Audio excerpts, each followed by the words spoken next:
오늘은 저희 은혜의 방편 지금 계속해서 보고 있는데 두 번째인데요. 지난주에 저희 말씀, 은혜의 방편으로 첫 번째로 말씀에 대해서 배웠잖아요. 그러니까 하나님께서 설교라는 방법들, 물론 예배에 대해서 저희가 오해하면 안 되는 것은 설교만이 절대 예배가 아니거든요. 지난주에도 잠깐 말씀을 드렸지만 하나님이 설교라는 방편, 그러니까 결국에는 말씀 자체라는 그 방편을 통하여서 우리에게 너무도 중요한 것들을 주셨고 때론 그렇기 때문에 우리 종교개혁 이후로는 이 예배 때 말씀에 대해서 굉장히 중요하게 여기고 그렇기 때문에 설교가 예배의 중심에 들어오게끔 자리를 잡았지만 한편으로 오늘날 우리 안에 너무도 조심스러운 부분들은 설교만 들으면 난 예배를 잘 드린 거.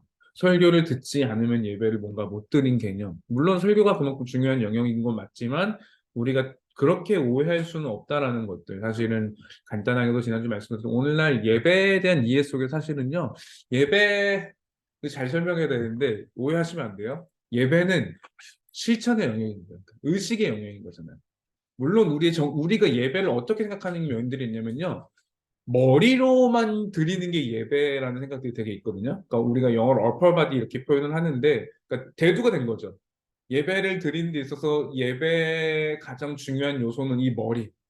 그리고 나머지 몸의 요소는 그냥 정적으로 가만히 앉아 있는 것이 예배를 잘 드리는 거란 이해를 하지만 또 이렇게 설명을 하면은 또 반대편에서는 무슨 말을 하냐면 그래 찬양할 때 손도 들고 뛰기도 하고 이런 것들 다 예배다 이런 식의 예배가 아니라 사실은 초기 교회로부터 이 역사 속을 보면은 예배는 언제나 전적인 거였어요. 그러니까 동적인 것도 있었고 그러니까 무슨 말이면 오늘 배울 내용이 바로 그런 거지만 성찬 그러니까 예배 속에서 우리 몸 역시 예배의 중요한 요소로 참여하는 요소였다는 거죠. 근데 그러니까 예를 들면 이게 한국 교회에서도 되게 역사를 통해 볼 수 있는데 경배와 찬양팀이 90년대 굉장히 한번 휩쓸면서 한국 교회 안에 이 이머징 처치의 어떤 효과들이 흘러 들어오면서 야 이렇게 정적으로 앉아서 설교만 듣는 게 예배가 아니고 이렇게 뛰고 찬양하고 예배하고 이런 것들 우리 감정을 건드리는 것도 예배의 굉장히 중요한 요소야라면서 90년대 이후로 이 경배와 찬양부터 시작해서 예수전도단부터 해가지고 엄청난 이 찬양의 열풍의 예배에 흘러 닥치면서 문화와 교회가 지켜온 이 전통과의 경계선이 사라져 버린 거죠. 거꾸로. 그럼 교회랑 세상이랑 다른 게 뭔데? 라는 시간 속에 다시금 이 또 전통을 회복해야 된다라는 시간 속에 흘러가고 있는데 이게 얼펄바디라는 개념이 단순히 머리로만 드리는 예배에 대한 개념이 뭐냐면은 이걸 사실 한편으로 다시 새로 잡은 분이 김남준 목사님이었어요. 그러니까 예배에 대한 이해를 가지고 요한복음에 나오는 사장에 나오는 신령과 진정으로 드린다는 예배 사실은 지금 성경은 영과 진리로 바뀌었잖아요. 그러나 신령과 진정으로라는 이 개념에 대해서 김남준 목사님이 굉장히 중요하게 이렇게 경배와 찬양 쪽으로만 흘러가는 우리의 예배 문화에 대해서 우리의 단순히 감정을 건드는 게 예배가 아니라는 것에 대해서 이제 결국에는 신령과 진정으로는 표현을 통해서 결국엔 우리의 예배가 다시금 말씀 중심으로 돌아와야 된다라는 이 중요한 역할을 하셨던 김남준 목사님의 역할이셨던 거죠. 또 한편으로는 그러고 나서 그 이후로 한국 교회 안에 계속적으로 있는 이게 나쁘다는 게 아니고요. 우리의 신령으로 드리는 이 영적인 어떤 영역에서 드려지는 예배, 그리고 또 한편으로는 진리인 말씀을 통해서 드려지는 예배, 그러니까 우리 한글 성경 지금은 이 요한복음 구절이 영과 진리로로 번역됐거든요. 그러니까 그전에 신령과 진정으로 했어요. 그러니까 찬양도 그런 가사들을 많이 썼었고 이게 신령과 진정으로 됐을 때 무슨 의미를 자꾸 사람들이 썼냐면은 예배는 되게 신령한 거야. 영적인 요소니까 우리의 정적인 어떤 심리적인 요소들을 다 들여서 뭔가 내가 울고 기뻐하고 마음껏 소리 지르고 이런 게 예배라고 생각하면서 진정으로의 속에는 내가 열심을 다해서 예배를 드려야 돼. 그러니까 내 온갖 정성과 수고를 다해서 드리는 게 예배야라는 게 강했던 반면에 신령과 진정으로는 그런 의미가 아니다. 신령과 진정으로는 성령과 진정으로 이 그리스도 진리이신 말씀 안에서 그렇기 때문에 말씀 중심의 예배로 회복해야 된다는 게 지금의 한편 흐름이었지만 한편으로는 우리가 다시금 이해를 하는 정말 중요한 제가 이 말이 틀렸다라는 게 절대 아니에요. 조심스럽게 말하는 거는 중요한 거예요. 그러니까 신령과 진정으로의 번역에서 지금 영과 진리로 왔기 때문에 예배의 주체이신 성령과 진리이신 말씀을 통해서 우리가 예배하는 건 너무 중요한 거지만 그러나 동시에 한편으로 요한복음 전체 맥락에 생각하면 이 영은 결국 성령이거든요. 요한복음에서 예수님이 이 13장 이후에 제자들과 만나서 17장까지 고별사를 나누시면 결국에는 결론은 뭐냐? 성령을 보내주겠다는 거거든요. 그러면서 요한복음 4장에 나온 이 영은 결국엔 성령이라는 것이고 이 진리는 결국 영과 진리는 결국에는 요한복음 1장부터 진리로 오신 예수님께서 이 땅에 오셨지만 그들은 이 빛을 알아보지 못하였고 여전히 이 진리는 결국에는 요한복음 21장까지 쭉 이어진 내용에서 그리스도를 나타내고 있거든요. 즉 영과 진리로 하나님께 예배한다는 건 삼위일체의 개념에서 우리가 예배해야 된다는 중요한 의미도 사실 담고 있는 거거든요. 근데 사실 우리는 여기에 대한 어떤 너무 그러니까 제가 이렇게 표현하는 거는 예배의 한 부분적인 요소인 건데 우리가 예배는 사실은 한 단어로 설명할 수도 없고 예배는 단순히 이런 거라고 설명할 수 없고 굉장히 많은 다양한 측면들이 있죠. 그런 한편으로 우리는 너무 말씀 중심의 예배여야 돼라는 생각 속에 사실은 진리만을 너무 강조해 왔던 그런 한편으로 그 속에서 우리는 삼위일체에 대한 이미지나 삼위일체에 갖고 있는 우리의 생각들이 우리의 예배에 어떻게 적용되어지고 있는가에 대한 질문들 속에서 한편으로는 놓치고 있는 부분들도 역시 많이 있다는 거죠. 그런 면에서 이 영과 진리로 성령과 예수 그리스도를 통하여서 하나님께로 나아간다라는 그 의미에서 오늘날 우리의 예배는 얼마나 삼위일체 중심적인가에 대해서 많은 고민들과 연구들이 있는 게 지금의 현황인데 그런 면에서 성찬은 굉장히 중요한 의미인 거죠. 세례 역시 그런 것이고. 삼위일체 하나님의 제가 간단하게 뭐 지난주에도 좀 이런 설명을 드렸지만 삼위 하나님 간에 너무 사랑하기 때문에 그 사랑은 어느 누구도 침범할 수가 없는 영역이고 그렇기 때문에 구별되어지는 것이고 이것이 밖에서 볼 땐 거룩으로 나타나는 하나님의 속성인 건데 그렇다면 그 거룩이라는 속성 안에 우리는 절대적으로 참여할 수가 없죠. 하나님이 우리를 사랑하는 건 사실은 불가능한 설명인 거죠. 하나님은 하나님이시기 때문에 하나님다운 분만 사랑하는 것이 거의 가장 하나님의 사랑에 걸맞는 사랑인 거기 때문에. 그러나 예수 그리스도를 우리에게 보내심으로써 우리가 그리스도와 연합된 존재가 됨으로써 하나님께서 성자를 사랑하는 그 사랑이 우리를 바라보시는 사랑이 되어졌고 그로 인하여서 우리는 그 삼위 하나님의 교제 가운데로 부름받은 것이 예배이고 그것이 한편으로는 성찬 속에 나타난다는 그리고 세례를 통하여서 우리는 하나님의 그 그리스도와 연합되어지는 그리스도에게로 속하게 되어지는 그 놀라운 신비를 경험하는 게 세례와 성찬이라는 의미를 본다면 결국에는 예배는 삼위일체 중심적인 것이고 단순히 머리로만 예배하는 것이 아니라 우리의 몸과 마음과 우리가 할 수 있는 모든 것들을 통해 사실 예배에 참여하는 것이 굉장히 중요한 요소라는 거죠.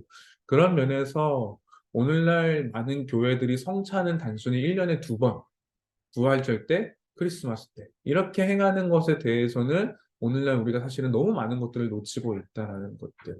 그런 면에서 성찬은 굉장히 중요한 의미이고 세례 역시 그런 면에서 굉장히 중요한 의미라는 거죠. 제가 이렇게 설명을 드리는 이유는 결국에는 은혜의 방편이라고 우리에게 설명을 하고 있죠. 소율이 응답이. 말씀은 우리는 은혜의 방편인 거 충분히 인정을 하거든요. 말씀과 기도까지는. 근데 보통 세례와 성찬이 왜 은혜의 방편인지에 대해서 경험이 없는 거예요, 저희 안에. 성찬이 왜 그렇게 중요한 건데? 세례가 왜 그렇게 중요한 건데? 세례 그냥 일생에 한 번 받는 건데 그 한 번 받는 게 어떻게 내 삶에 그렇게까지 그게 은혜의 방편이라고 말할 수 있지? 라고 말할 수 있지만 사실은 기도 이전에 소연이 문답은 세례와 성찬 물론 이 순서가 뭐 더 어떤 게 중요하다는 아니지만 우리가 생각할 때는 말씀과 기도만을 주로 생각하는 우리 생각에 따를 때 볼 때는 한편으로는 소연이 문답 역시 그런 위험성과 강도를 어느 정도 알고 있지 않았을까라는 질문들을 던져볼 만큼 성례에 대해서 굉장히 중점을 하고 먼저 설명하고 있다는 거죠.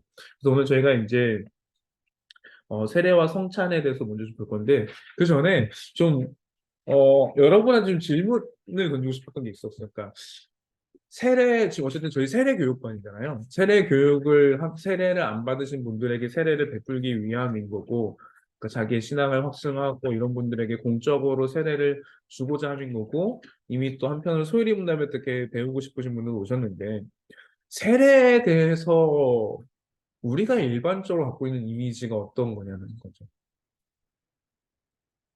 어떠세요? 세례에 대해서 여러분들이 갖고 있던 어떤 생각들이나 그 중요성과 이런 면들에 있어서 여러분들한테 이 세례는 어느 정도의 영향을 주는 요소였는지.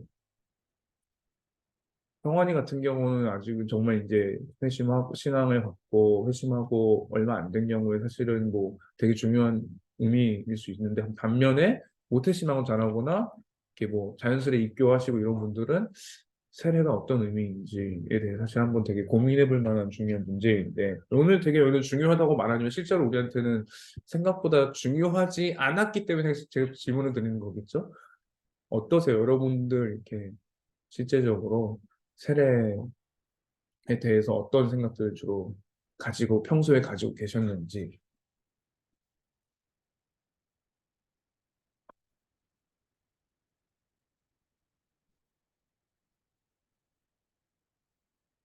세례 받으셨죠? 저랑 오늘 대화 안 하기로 하셨는데 평소에 너무 녹화 신경 쓰다 보니까 이게 좀 물어보고 이런 거 못 해가지고 최대한 좀 그냥 현장에 좀 더 맞춰서.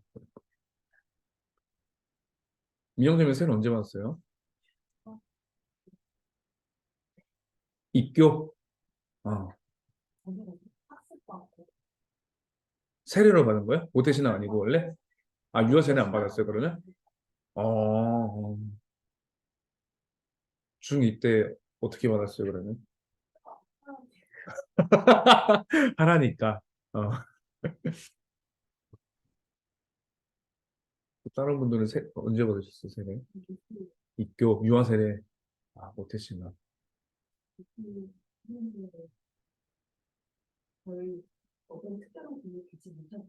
아, 보통 그렇죠. 네. 나이 됐으니까 그냥 입교. 아, 음, 음,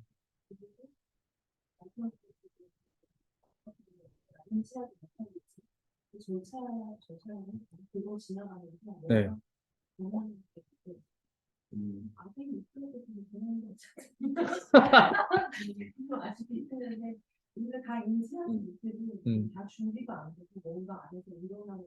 음, 음, 되게 중요한 표현이면서도 또 어쨌든 고민거리들인데, 맞아요. 참, 근데 한편으로는 사실 입교에 대해서 많은 교회들이 제, 같이 사역하는 전도사들 얘기 들어보면은 공장 수준인 거예요. 군대랑 다른 게 군대 사실 군대 세례 나또 저는 사실 군대에서 받았습니다. 저는 세례를. 그러니까 학습을 받고 세례 그게 안 그러니까 세례를 보통 이렇게 부활절로 크리스마스 이럴 때 이렇게 교회 행사 때만 주다 보니까 추수감사절 때 아마 보통 줬던 것 같은데 그러다 보니까 학습을 받고 6월 달에 7월 달에 군대 가다 보니까 그냥 군대 가서 받아라 하시길래 해서 이종성 그래서 군대 가서 결국에 저는 세례를 받았죠. 그래서 군대 가서 세례를 받는 건데도 되게 한편으로는 되게 기뻤던 기억이 있음에도 한편으로는 오늘날 세례에 대한 이미지가 너무 가벼워지. 음, 참. 다들 그- 근영 집사님 언제 받으셨어요? 아, 늦게 받으셨네요? 원래 모태신앙 안 되세요? 아,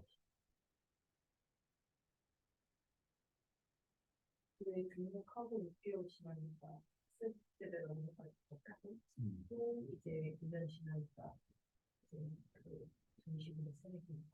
아, 아, 그래도, 네. 음, 네.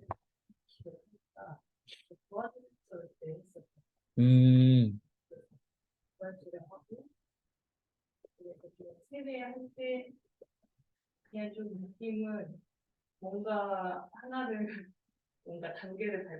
음, 단계, 하나에 넘는 과정. 어. 네.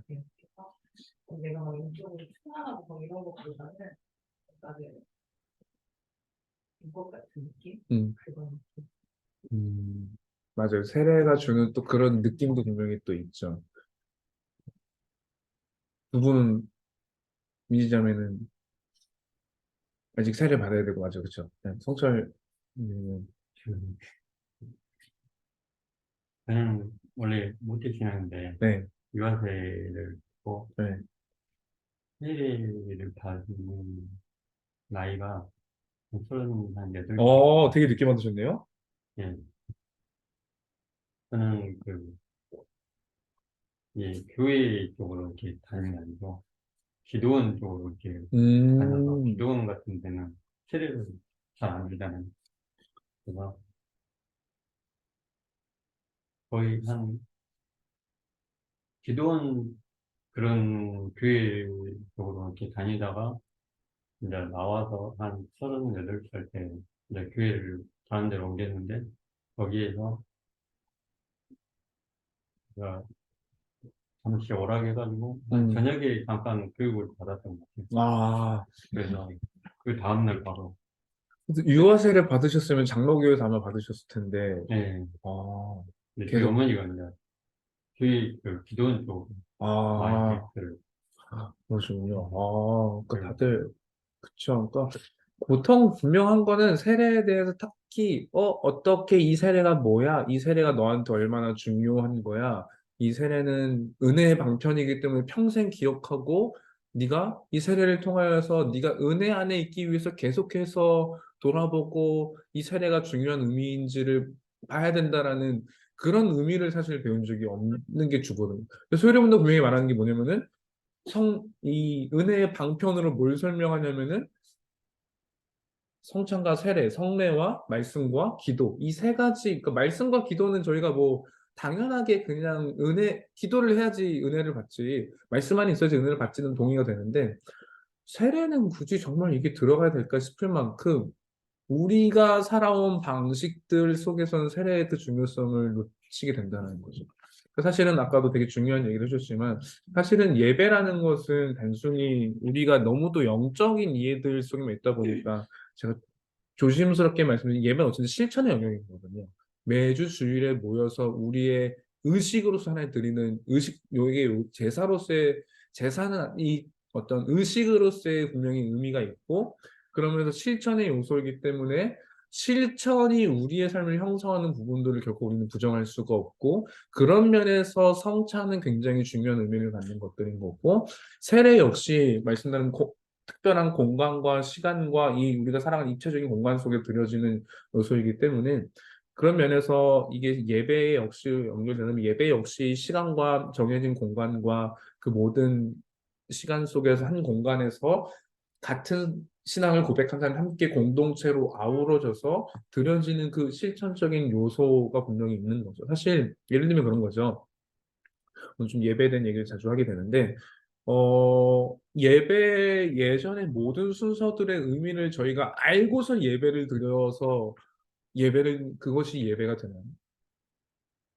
사실 생각해 보면은 물론 저는 알아야죠. 저는 당연히 알아야 되는 거고 최대한 이 의미들을 예배 때 조금이라도 그 사회 속에서 전달을 하려고 의미를 좀 설명하려고 하는 편인데 사실 교회 다니면서 회심하고 우리가 예배를 드리는데 내가 이 의미들을 제대로 배우지 못한 채 예배를 드리면 예배가 아닌 건가라는 거죠.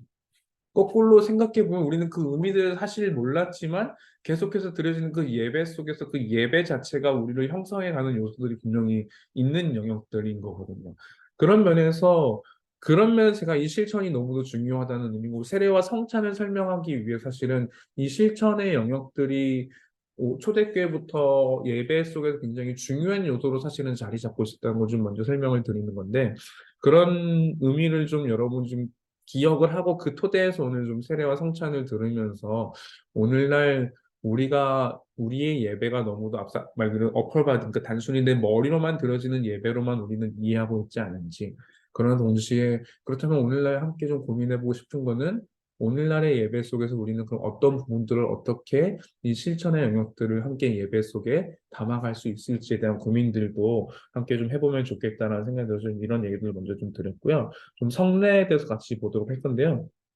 먼저 소리문답은 91문, 92문부터 해가지고는 성례가 뭐냐, 성례라고 하는 이 성찬과 세례 두 가지의 그 중요한 먼저 의미들을 설명을 하고 그리고 나서 성찬이 뭔지, 세례가 뭔지 개별적으로 하나씩 말하고 있는데요. 저희 91문부터 좀 볼까요?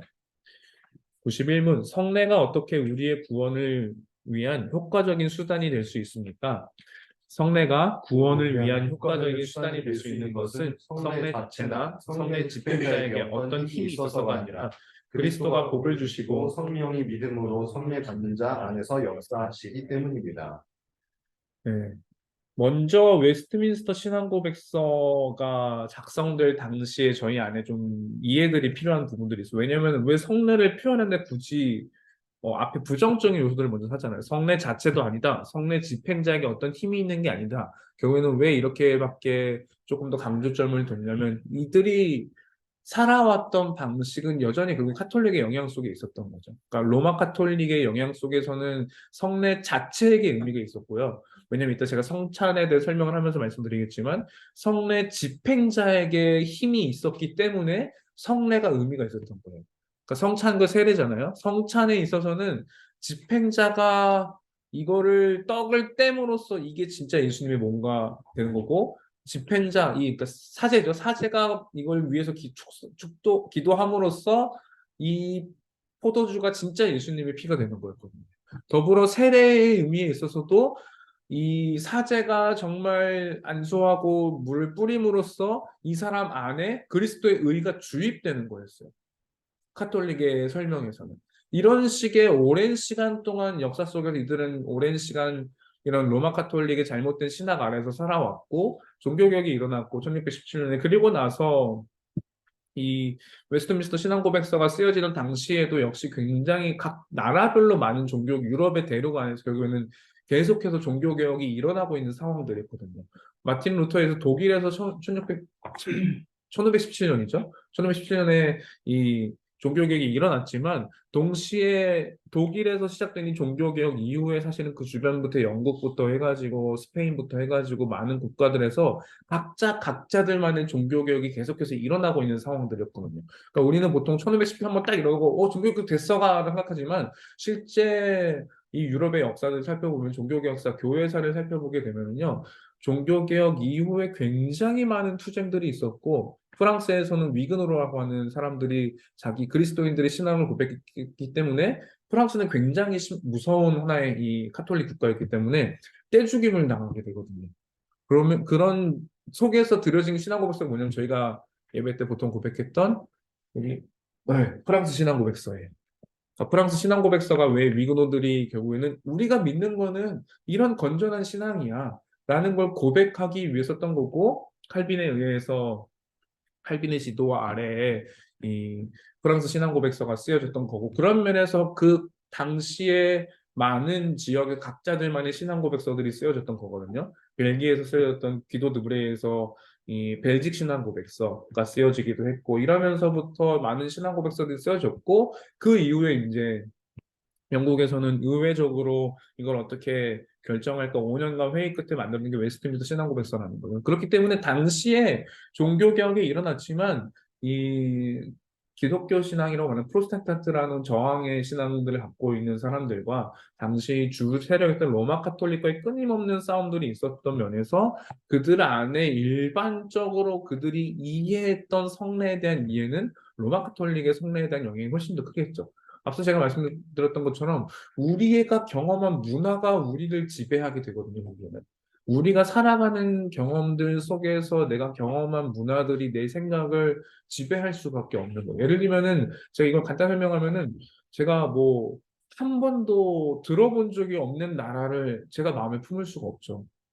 그 나라를 향해 사람이 선교사로 절 부르실 수 있는 물론 정말 말도 안 되게 하나님 그런 특별한 역사를 하실 수 있는 분이심에도 제가 어, 뭐 중동의 이런 막 뭐 어디 스탄 지역들 진짜 나라 이름을 들어본 적도 없는 나라들을 어느 날 갑자기 제 마음속에 그 나라 그냥 떠오르는 거 갑자기 그래서 그 나라를 품고 내가 선교하러 가야겠다라는 마음을 갖는 거는 굉장히 어려운 일인 거고 하나님이 주로 일반적으로 우리 안에 그런 방식으로 일하지 않으신다는 거죠. 그것처럼 제가 경험한 것 속에서 전 일본 선교를 1년 갈 수 있었던 이유는 일본 몇 번의 단기 선교 속에서 일본의 제 피로들을 보게 되었고 일본에 정말 가야겠다는 마음을 주셨기 때문에 갔던 것처럼 일반적으로 우리가 경험하는 것들 이상으로 다른 것들을 생각하는 건 사실 쉽지가 않은 거라는 거죠. 그렇기 때문에 당시의 사람들은 로마 카톨릭의 성례에 대한 이해가 훨씬 더 깊었던 거죠. 그렇기 때문에 이 웨스트민스터 신앙 고백서를 작성하면서 이 소요리 문답을 작성함에 있어서 성례가 구원을 위한 효과적인 수단이 될 수 있는 것은 성례 자체의 의미가 아니라는 것들을 굉장히 주의 깊게 말하고 있는 거고, 성례 집행자인 사제에게 이게 힘이 있는 게 아니다. 이것의 주체가 되는 분은 누구냐면 바로 그리스도시다. 그리스도가 복을 주시는 것이고 성령이 믿음으로 우리 가운데서 역사하시기 때문에 그 일이 주어진다는 것이지, 결코 앞서 말씀드리겠지만 이따가 말씀드린 화채설이라든지 사제가 진짜 능력이 있어서 사제가 기도했더니 그리스도의 의가 막 주산방을 맞은 것처럼 주입돼 가지고 의가 조금 했는데 점점 잘하면서 그 의가 점점 나를 의화시켜 간다, 이런 개념이 아니라는 거죠. 오히려 성례의 특별한 효능은 예식 자체가 아니라는 거예요. 예식은 굉장히 단순히 정말 예식으로서만 의미가 있는 거예요. 그러나 앞서 말씀드린 것처럼 그럼 이거는 아무 의미가 없는 그냥 실천적인 요소인데 뭐하러 굳이 그렇게 해? 우리는 마음의 할례를 받는 사람이니까, 우리는 기독교는 의식이 중요한 게 아니잖아. 마음이 더 중요한 거잖아. 라고 할 수가 없는 거예요. 예수님께서 성찬을 직접 우리에게 알려주셨던 것처럼 실천은 우리를 형성하는 데 굉장히 중요한 요소를 가지고 있기 때문에 예식 자체가 아닌 결국에는 성례의 진짜 더 깊은 의미는, 물론 그 실제적인 보여지는 의미로서 공헌하는 의미로서의 효능들이 있지만 더 중요하게 우리가 이해해야 될 건 하나님의 일하심이라는 거죠. 성례의 거룩함은 그리스도께서 명령하셨다는 사실에 있고 성령께서 이를 통해서 은혜를 베푸시는 주체가 된다는 거예요. 그래서 제가 옆에다가 주체자가 성령이시고 수단은 성례로서, 성례는 단순히 하나의 도구적인 의미이고 실천적인 의미로서의 수단이라는 것이지 결국 그 자체가 주체가 될 수가 없다는 거죠. 그러나 거꾸로 이 당시에 살아갔던 로마 가톨릭의 의미에서는 주체는 사제들이 되었고, 사제들이 되고 사실은 그 수단의 성례라고 수단이 성례가 되었다기보다는 실제로는 뭐 성례보다는 사제에게 더 의미가 있는 거죠. 사제가 했기 때문에 실제로 그 일이 일어난 거기 때문에 주체도 수단도 사실은 다 사제였던 거죠, 당시는. 그러나 오늘 우리의 이 기독교 신앙의 고백을 이어왔던 선배들은 그렇지 않다. 성경이 가르치는 결국에는 그리스도가 우리에게 복을 주시는 것이고 성령이 우리에게 역사할 때 이 성례는 진짜 의미가 있다는 것에 대해서 가르치고 있는 거죠. 그렇다면 도대체 이 성례가 어떤 의미인지 그 당시 사람들에게 좀 이해시키기 위하여서 성례는 그런 사제들에 의한 것이 아니야라는 설명을 먼저 한 이후에 성례가 뭐냐라는 설명을 이제 92문에서 묻는 건데요. 92문 제가 먼저 읽을게요. 성례란 무엇입니까? 성례란 그리스도가 정하신 거룩한 규례로서 성례 안에서 그리스도와 새 언약의 유익들이 눈에 보이는 상징들을 통해 신자에게 나타나고 확인되며 적용됩니다. 네, 제가 지난주에 설명을 드리면서 설교는 하나님의 말씀을 우리가 귀로 듣는 것이라면 복음을 직접 보고 내 손으로 경험하는 것이 성례라는 의미죠. 그 눈에 보이는 말씀이 바로 성례라는 거예요. 그러니까 성찬과 세례라고 하는 것들은 그리스도께서 정하신 것이고 눈에 보이는 표로서 하나님께서 우리에게 주신 거예요. 보이는 말씀이 보이는 건 물론 그리스도를 통해서 우리는 성육신을 통해서 의미를 하고 있지만 그렇기 때문에 로마 카톨릭이 이 점을 너무도 강조하다 보니까 사실은 보이는 말씀이야. 성례는 그렇기 때문에 진짜 그리스도가 된 거야라는 식으로 로마 카톨릭이 너무도 주장을 해왔고 극단적으로 해왔던 거지만 사실은 보이는 말씀으로서 성례는 우리에게 의미가 있지만 사실 그 자체가 정말로 우리에게 효능이 있다라고 말하는 것은 아니라는 거죠. 한편에 그럼에도 불구하고 복음을 우리는 성례를 통하여서 예배 속에서 직접적으로 경험할 수 있고 우리의 실천적인 영역을 통하여서 경험하는 것이 우리의 신앙의 유익을 위해 하나님께 주신 것이라는 거죠. 성례는 우리의 구원을 확인시켜주는 표와 인으로서의 의미가 있고요. 이것은 사실 굉장히 중요한 의미인 건데 내가 구원받은 사람이라는 사실을 사실은 어떻게 확증할 수 있냐? 한편으로 사실 중요한 의미는 성례가 그 의미를 가지고 있는 거죠. 물론 앞서 말한 것처럼 성례가 자체가 구원의 어떤 효력을 주거나 구원의 실제적인 힘을 주진 않지만요. 우리가 예를 들면 성찬 때에도 정말 중요하게 강조하죠. 정말 여러분 안에 혹시 여러분이 회심하지 않은 존재라면 성찬에 참여하지 마시라고. 그리고 여러분 안에 정말 성찬을 미리 설명을 이따 성찬 때 얘기할게요. 그럼 성찬에 대해서 저희가 중요하게 광고를 하는 이유 역시 성찬 이제는 우리를 돌아보고 우리가 정말로 이 떡을 받기 합당한 존재로서 이 합당함이라는 건 단순히 나를 율법적으로 내가 하나님에 맞는 도덕적인 삶을 통해서가 아니라 계속해서 내 마음을 돌아보고 내가 그리스도께 속해 있음을 확인하고 그리스도께 속한 자가 되었기 때문에 이 성찬에 참여할 수 있음을 기억하고 돌아보라는 시간들을 주는 건데 우리는 한편으로는 성례의 의미는 어, 정말로 구원을 확인시켜주는 표로서의 의미가 있는 거예요. 그러니까 모든 사람들 앞에서 한 교회 공동체의 세례를 받음을 통하여서요. 이 사람은 이제는부터는 정말 그리스도 안에 속한 사람이라는 걸 공표하는 거거든요. 공식적으로. 공식적으로 표하기 때문에 여긴 정말 의미가 있는 거죠. 그냥 뭐 지나가다가 사실 세례와 성찬의 의미를 교회에게 주신 것은 굉장히 중요한 의미인 거예요. 사실은 제가 지난주에도 그렇고 요즘 들어 계속 권위에 대한 설명들을 드렸지만 하나님께서 교회에게 특별한 권위를 주셨거든요. 그러나 이 권위가 우리 안에는 자꾸만 권위에 대한 이 거부감 때문에 사실은 권위주의에 대한 거부가 있고 특별히 로마 카톨릭에 대한 거부가 있기 때문에 권위 자체를 무시하려고 교회가 지닌 권위를 설명을 하면 굉장히 반감을 갖기도 하지만 사실은 하나님께서 마태복음에서 뭐라고 말씀하시냐면 하늘에 매고 그러니까 땅에서 매이는 자는 하늘에서도 매일 것이고 땅에서 풀리는 자는 하늘에서 풀릴 거라 말씀하시면서 이 교회의 권위를 하나님께서 예수 그리스도 이 사람이 정말 신자라는 것을 확증할 수 있는 권위를 교회에게 주셨다.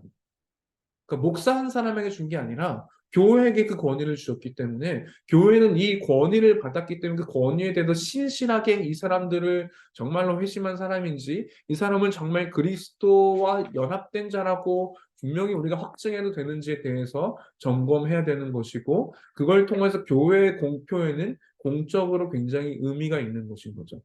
근데 오늘날 교회의 권위가 교회 스스로도 이 권위를 주장하지 않고 교회가 어떤 권위를 지니고 있는지를 알지 못하기 때문에 다른 식의 방식으로 권위를 설명하기도 하고 더불어서 권위주의 자체에 대한 어떤 부정과 권위를 주장하는 것은 기독교가 아니야라는 방식의 어떤 이해 속에 사실은 이 세례의 의미를 우리는 너무도 잃어버리게 되어졌고 교회가 베푼 세례의 의미가 얼마나 중요한 것인지에 대해서 잃어버리게 된 것이 오늘 사회에 오늘날 교회가 마주하고 있는 현실이라는 거죠. 그렇기 때문에 예를 들면 그런 거죠. 아무에게나 성례권을 주지 않죠. 물론 그것은 목사에게 주어졌어. 목사를 통해서 집례할 수 있도록 의미가 주어졌지만, 그러나 목사라고 해서 아무 데나 가서 세례를 베풀 수 있지는 않거든요. 목사가 세례를 베풀 수 있는 유일한 개념은 교회를 통함인 거예요. 그러니까 목사는 그 과정에 중요한 집례자로서의 의미를 가지고 있지만, 목사에게 그 어떤 의미가 있는 게 아니라, 교회에서의 그 권위를 가지고 그 대표자로서 세례와 성찬을 베푸는 것인 거죠. 그렇기 때문에 제가 나중에 목사 한 줄 갔다 왔다고 해서 그냥 이 사람 보고 너 진짜 예수님 믿었구나. 내가 세례 베풀게. 내가 성부와 성자 성령 세례 베풀 수가 없는 거죠. 왜냐면 그 권위는 오직 예수 그리스도께서 교회에게 베푸신 권위이기 때문에. 그렇기 때문에 오늘날 우리는 그렇다면은 교회 멤버십이 된다라는 것은 그런 면에서 우리가 이 세례뿐만이 아니라 성찬뿐만이 아니라 굉장히 중요하게 의미를 가져야 되는 거죠. 교회의 멤버십으로서 우리가 이 한 교회, 지역 교회에 속한다라는 것은 그 교회가 가진 권위 아래 우리가 지도를 받기로 인정하는 것이고, 그러나 그런 면에서 교회가 베푸는 권징의 의미, 뭔가가 우리가 신앙적으로 이 사람을 보았을 때 그리스도인으로서 정말 범하면 안 되는 어떤 잘못들을 저질렀을 때 당신은 더 이상 그리스도인으로서는 절대로 해서는 안 되는 어떤 심각한 범죄를 저질렀을 때 교회는 권징을 베풀 수가 있는 거죠. 그러나 네가 뭔데? 교회가 뭔데 나한테 그래? 그럼 나는 교회 떠나 다른 교회 가면 되지 라는 식의 방식이 오늘날 교회에서 일어나는 일들인 거고 그렇기 때문에 교회 역시 성도를 놓치고 싶지 않은 열망 때문에 권징을 잃어버리게 되었고 그러나 권징을 잃어버리면 우리는 우리가 받은 세례의 의미가 얼마나 중요한 건지를 잃어버리게 되었고 성찬에 참여할 수 있다는 것이 얼마나 커다란 특권인지를 잃어버리게 된 거죠. 그러니까 예를 들면은 제가 지난주 수업 들으면서 교수님이 자기 한 교수님 친구분 저희 교회 오셨던 한동수 교수님 친구분 설명을 하신 건데 당회에서 싸움이 난 거예요. 장로님들 열몇 분이 대판 싸움이 난 거예요. 그 담임 목사 되시고 나서 한 젊은 목사님이셨는데 목회기도 안 시킨다. 장로님도 이런 식으로 싸우면 어떻게 공동체를 대표 기도할 수 있습니까? 기도를 안 시킨다. 물론 교회적으로 그 권징에 대해서 설명하지 않았지만, 맨날 담임 목사님만 이 목회기도를 하시는 거죠. 성도들이 어느 순간부터 질문을 안 하는 거죠. 그러면서 사실은 이 권징 속의 장로들이, 아, 얘가 진짜 공동체의 대표로서 기도할 수 있다는 것이 얼마나 커다란 특권이고 은혜이고 중요한 자리인지를 이 권징을 통해서 깨닫게 되고 회개하고 돌아와서 정말 저희가 얼마나 잘못했는지 깨닫고 이 교회를 다시금 이걸 회복하는 과정들을 들으면서 물론 한편으로 와 대단하시다라는 그 인간적인 의미도 있지만 오늘날 교회가 권징을 잃어버리게 된 가장 중요한 의미 한편으로는 단순히 권징을 잃어버린 의미만이 아니라 세례와 성찬의 중요성을 잃어버린 의미에는 결국에는 교회가 지니고 있는 권위가 뭔지를 잃어버렸기 때문은 아닐까라는 좀 질문들을 던져보게 되더라고요. 그런 면에서 교회가 공적으로 이것을 우리의 구원을 확인시켜 준다는 것은 굉장히 중요한 의미를 가지고 있고 더불어서 오늘 내가 그 세례를 받았다라는 그 의미를 분명하게 인지하고 중요하게 기억하는 것은 너무도 중요한 거라는 거죠. 그러면서 오늘 여기서 어, 유익이라는 단어 92문 답에 보면은 제가 빨갛게는 성례 안에서 그리스도와 새 언약의 유익들이 눈에 보이는 상징들을 통해서 나타난다고 써 있는데요. 그래서 유익이라는 단어를 쓰는 거는요. 그러니까 웨스트민스터 이 의회에서 신앙 고백을 작성할 당시 얼마나 치열한 회의 속에 썼는가 좀 고민해 보게 되는 거죠. 왜냐하면 32문에서 이 유익이라는 단어가 먼저 쓰여졌거든요. 32문에서 그리스도의 중보의 유익은 무엇입니까? 그리스도의 중보의 유익은 칭의와 양자됨과 성화입니다라는. 그러면서 오늘 유익이라는 단어를 들을 때 32문을 떠올리게 함으로써 성례의 의미가 뭐냐? 성례를 통해서 우리는 그리스도의 중보의 유익을 누린다라는 것. 우리는 칭의를 얻게 되었고 양자됨을 얻게 되었고 성화의 여정을 걸어가고 있다는 것들이 너무도 중요한 의미라는 사실들을 한 번 더 우리에게 기억하게 준다. 그럼 32문을 나중에 다시 한번 저희가 좀 읽어보면 좋을 것 같고요. 성례의 목적에 대해서 대요리문답 162문에 이렇게 써놨어요. 첫 번째는 은혜의 언약 안에 있는 자들에게 중보의 유익을 표시하는 거죠. 네가 은혜의 언약 안에 있어. 너는 은혜의 언약 가운데 있는 사람이야. 물론 이 세례의 의미로서 요한계시록에 보면은 하나님께서 우리 이마에 인치는 장면들이 나오고 상징적인 의미로서 그리스도인으로서 우리가 인침을 받는 것, 도장을 찍는다는 것, 이 씨를 얻게 되고 사인을 얻게 된다라는 이 세례의 의미는 우리가 계속해서 내가 실패하고 절망스럽고 내가 정말 구원을 받는 게 합당한 존재인가라는 질문을 가질 때 난 세례받은 존재야. 난 그리스도의 언약 안에 있는 사람이야. 라는 걸 다시금 우리 안에 확인하고 다시금 그 중보의 유익 가운데로 우리가 거할 수 있도록 도와준다는 거죠. 두 번째는 그리스도 그들의 신앙과 다른 모든 은혜를 강화시키고 증진하기 위함입니다. 그 성례의 중요한 목적이 뭐냐면요. 너희는 그리스도의 그 놀라운 은혜를 받은 사람이란 것을 계속 강화시킨다는 거예요. 성찬은 뭐 우리가 몇 차례 못하지만 그럼에도 성찬에 그런 의미가 있다면 세례가 평생에 딱 한 번 받는 건데 대체 무슨 우리의 은혜를 강화시키냐는 거죠.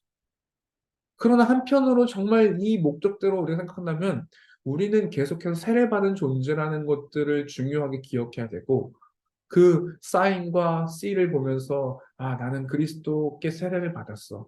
그리스도께 속해진 존재가 되어졌어. 라는 사실들을 기억할 때 우리는 이 끊임없이 무너지고 실패할 수 없는 우리의 연약함을 보지만 그 속에서 우리는 끊임없는 그 은혜를 강화시키고 증진시키는 역할들을 세례와 성찬이 한다는 거죠. 세 번째는 그리스도인들이 하나님께 순종하도록 돕기 위함인 겁니다. 우리가 그 은혜 가운데 있는 것을 기억한다면 우리는 그리스도께로 계속 순종하는 사실을 기억할 수 있을 것이죠. 네 번째는 서로 간의 사랑과 교통을 증거하고 소중히 기리기 위함. 성찬이 바로 그런 의미가 굉장히 중요한 거죠. 성찬은 그리스도의 몸과 피를 내가 뜯고 먹음으로써 마심으로써 우리는 함께 한 공동체야. 그리스도 안에서 한 교회로 부름받은 존재야. 나만 이 떡을 먹고 피를 먹고 나의 유익만을 누리는 게 아니라요. 공동체로서 우리가 함께 서로에게 속했다는 그 책임의식을 갖는 거거든요. 근데 오늘날 이 개인주의의 영향 안에서 성찬의 의미는 내가 떡을 먹고 마시는 걸로만 자꾸 누리게 된다는 거죠. 교회는 하나의 소비의 대상이 된다는 거죠. 내가 이 교회 마음에 안 들어? 이 교회가 나한테 감히 건징을 내려? 그럼 떠나면 되지. 소비주의 어떤 영향 아래에서 교회가 지닌 권위는 사라지고 교회는 을이 되어졌고 오히려 한 교회에 속한 신자가 갑이 됨으로써 권위를 지니게 되어진 이 모습들. 교회는 굉장히 오늘날 교회가 비참한 현실 속에 있다는 거죠. 그리스도인들을 언약 밖에 있는 자들과 구별하기 위함이라는 것. 세례와 성찬은 하나님이 성부, 성자, 성령의 그 연합 안에서 그 외부의 어떤 것들도 하나님께로 침투할 수가 없는 것처럼 세례와 성찬은 세상으로부터 우리를 구별하는 장치라는 것. 즉, 우리가 세례와 성찬을 받았기 때문에 우리는 거룩하게 되었어. 그런 의미가 아니라 이걸 통하여서 우리는 세례와 성찬을 통해서 그리스도 안에 있는 한 공동체야. 그렇기 때문에 이 공동체와 세상과의 구별점을 갖는 것은 교회가 교회됨의 의미를 지킬 수 있는 하나님이 하나님의 의미 하나님 되심을 위하여서 성부 성자 성령의 그 관계에 어느 것도 침범할 수 없는 것처럼 교회는 그런 경계선이 분명히 필요하다는 거죠. 그런 의미에서 교회가 오늘 사실은 멤버십을 훈련하고 새신자 과정을 통하여서 교회에 속하게도 이 교회의 가르침을 속하게 되고 동시에 그 권위 아래에서 교회의 지도를 받겠다는 것.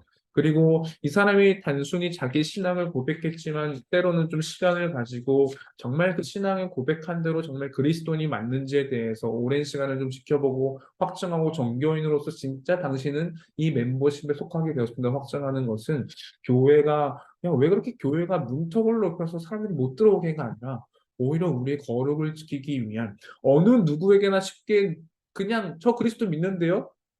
복음의 의미를 모르죠. 좀 믿어요라고 말하는 그 한마디에 단순히 교회됨을 의미를 부여하지 않기 위하여서 굉장히 중요한 의미로서 사실은 오늘 우리에게 그런 것들을 말해주고 있다라는 거죠. 여기까지 하고요. 잠깐 쉬었다가 93번부터 쭉 보도록 할게요.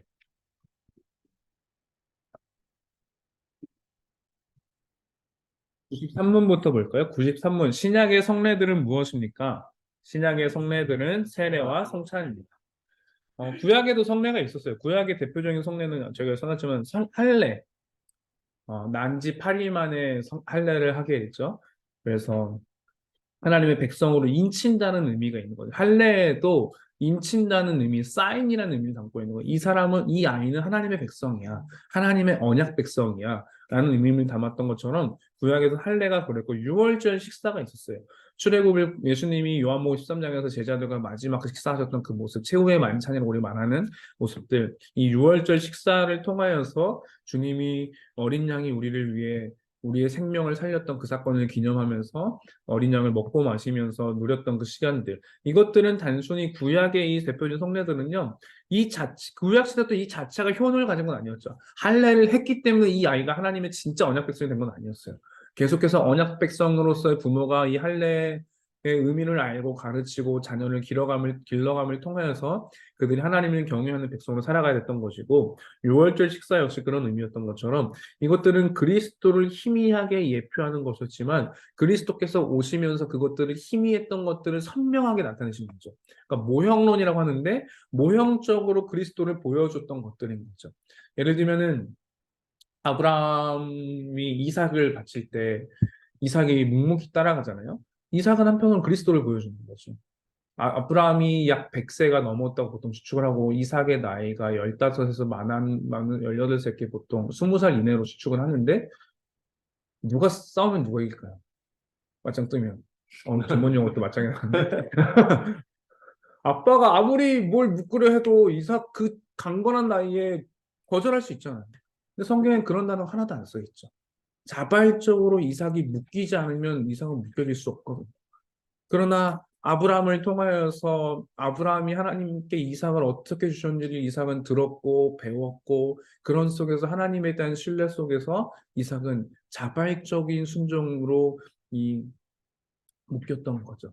근데 그때 아브라함이 칼을 드는 순간에 하늘에서 내가 네 믿음을 보았다, 시험이 괜찮다고 말씀하시는 순간에 뒤에 보면은 양이 한 마리 있었죠. 근데 되게 재밌는 게요. 창세기 보면 그 양이 어디 있냐면요. 나무에 걸려 있어요.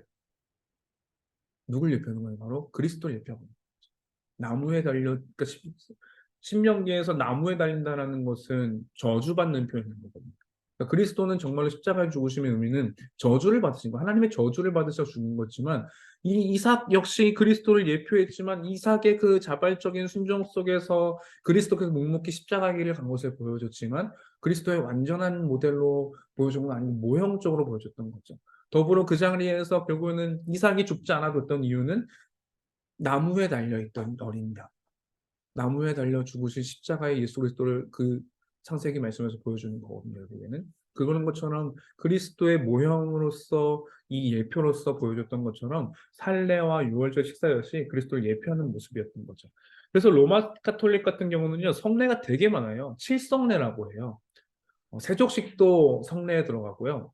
그리고 우리가 말하는 대로 이제 뭐 세례와 성찬 말할 것도 없는 거고, 결혼도 성례에 들어가고, 칠성례가 정확히 제가 지금 생각이 안 나는데, 칠성례를 말하지만 사실은 7가지 성례를 말하는 건데, 칠성례라고 우리가 말할 수 없는 분명한 이유는 예수님이 정하신 성례는 2가지밖에 없기 때문입니다.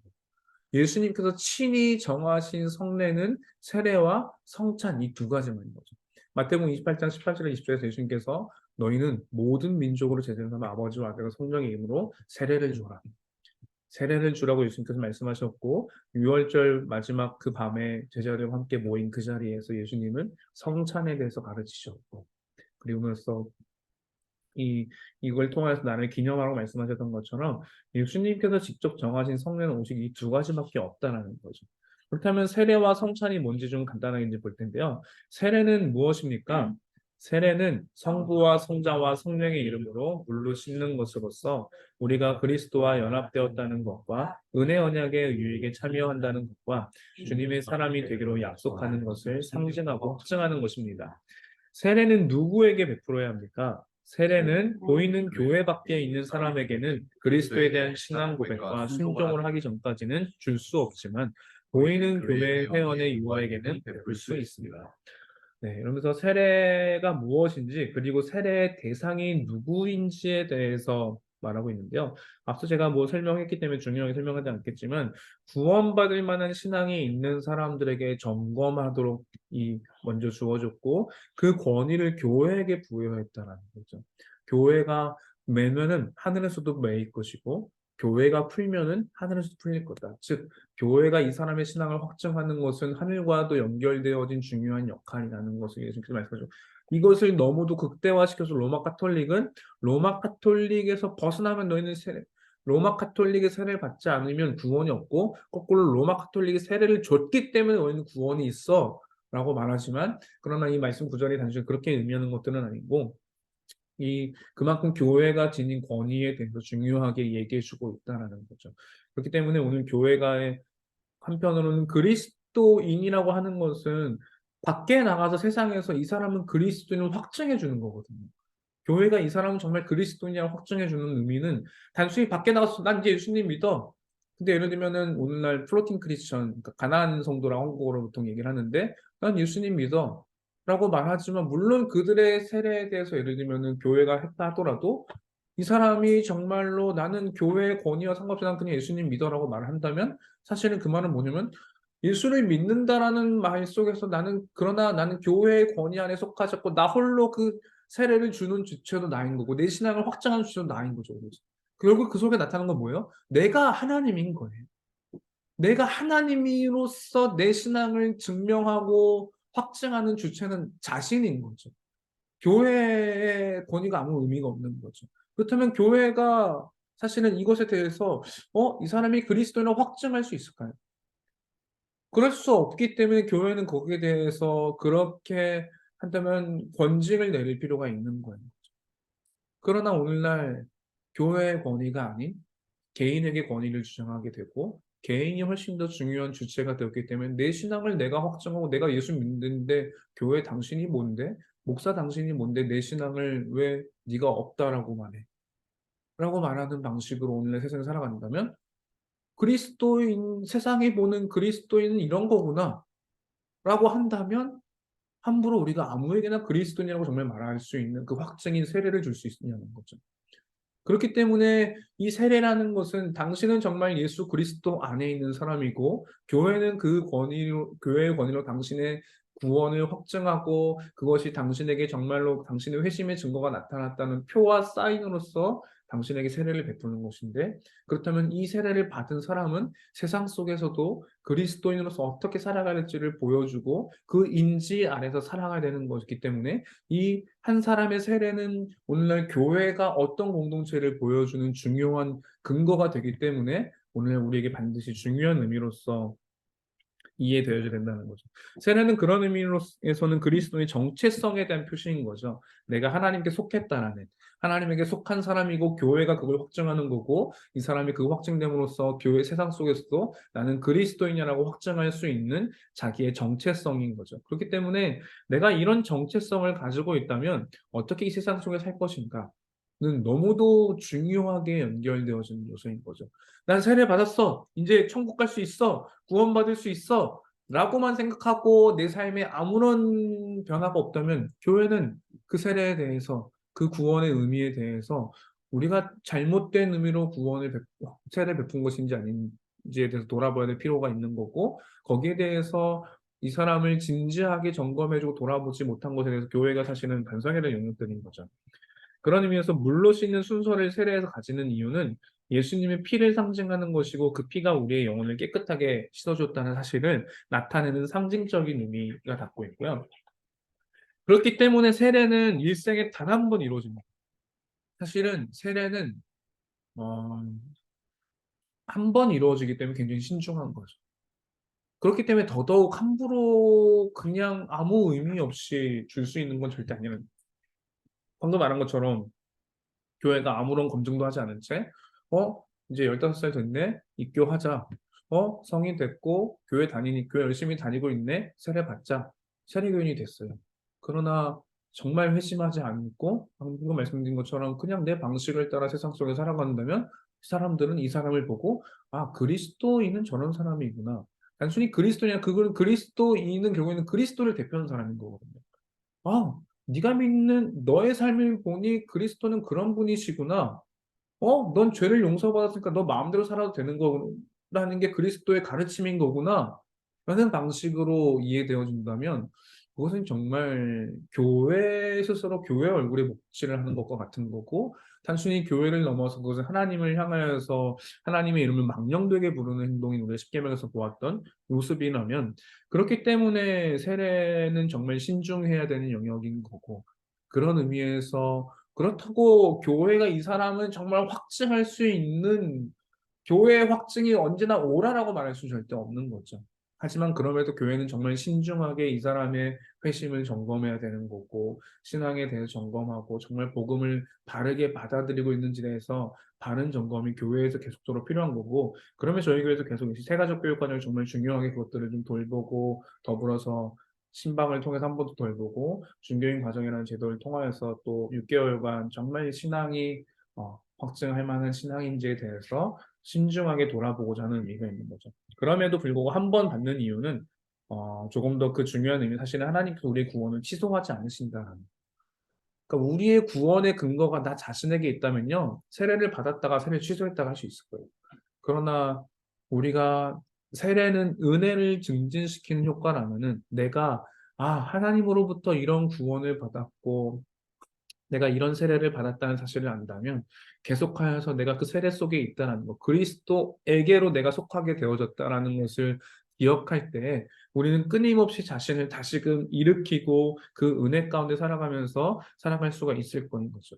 그러나 단순히 내 어떠함의 구원의 근거가 있다면 이러다가 이 순간에 교통사고 나면 구원받지 못할 텐데 그렇게 이해할 수 없고 이 구원의 주체가 하나님이시기 때문에 하나님께서 반드시 하나님의 백성으로 삼으신 백성은 반드시 하나님의 뜻대로 이끌어 가신다라는 거. 그 일은 단순히 우리가 예수를 믿는 시작 순간부터가 아니라 창세전부터 하나님께서 하나님의 작정 가운데 이루어진 예정이었고 그 예정을 통하여서 우리 안에 성령의 역사 속에서 우리가 회심하게 된 그 모든 순간부터 우리가 정말 성화의 여정을 떠나서 마지막 그 영화롭게 되는 그 순간까지 그 모든 과정의 구원의 여정을 하나님께서 주체하시기 때문에 이 구원에서 우리는 우리의 어떠함이 우리의 이 구원을 실패하게 만드는 것이 아니라 하나님께서 반드시 하나님의 백성을 인도하시기 때문에 이 세례는 일생에 단 한 번 주어진다는 겁니다. 그렇기 때문에 평생에 한 번 주어지는 예식이지만 평생에 걸쳐서 은혜를 기억하고 그리스도를 바라보라는 의미가 있는 거죠. 루터 얘기를 잠깐 하면요. 루터가 사실은 뭐 저희가 아는 것처럼 위인이죠. 대단한 사람인 거고. 그러나 당시에 하나님께서 루터를 저는 그렇다고 루터 자체를 루터는 정말 제가 너무 존경하는 인물이고 배우고 싶고 여전히 그런 사람이지만 루터를 신격화시켜 뭐 그런 우상처럼 생각할 수가 없는 요소들은 뭐냐면요.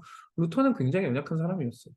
종교개혁을 일으켰지만 종교개혁을 루터가 일으키고자 하는 마음은 없었어요, 사실은. 그냥 공부하다 보니까 이게 아닌 거예요. 그래서 자기 양심 고백을 한 거예요. 쉽게 말하면 자기 신앙 고백을 95개 조 반박문을 통하여서 땅 붙이고 대잡으로 붙인 거죠. 근데 그전에도 이런 대잡을 붙였던 사람들이 있었거든요, 사실은. 그러니까 야누스라는 사람이 있었고 지난번 저희 정민이 선생님 오셨을 때 존 위클리프 선교에 계셨잖아요. 존 위클리프라고 하는 사람이 루터 이전에 처음으로 영어 성경으로 성경을 번역한 사람이거든요. 이 일반 사람들이 읽을 수 있도록. 야누스도 우리는 로마 교회가 아니라 예수 그리스도를 믿기 때문에 우리는 구원을 얻는다는 신앙 고백을 하다가 화형을 당했어요. 존 위클리프도 결국에는 영국의 교수였음에도 불구하고 자기 교수직을 다 박탈을 당하면서까지 끊임없이 저항을 했던 거죠. 그럼에도 하나님께서 마르틴 루터를 통하여서 1517년에 종교개혁 일어났을 때 그 배경 속에서는 여러 배경들이 사실은 있는 거죠. 비텐베르크의 이 활자가 개발되어지면서 갑자기 이 신앙 고백이 일파만파 번질 수 있는 게 가능했고 르네상스 시대라고 하는 당시 에라스무스라든지 이런 사람들 역시 종교개혁을 일으켰지만 그 르네상스 시대 속에서 그들이 일으켰던 종교개혁 방식은 우리는 인문학으로 돌아가자는 거거든요.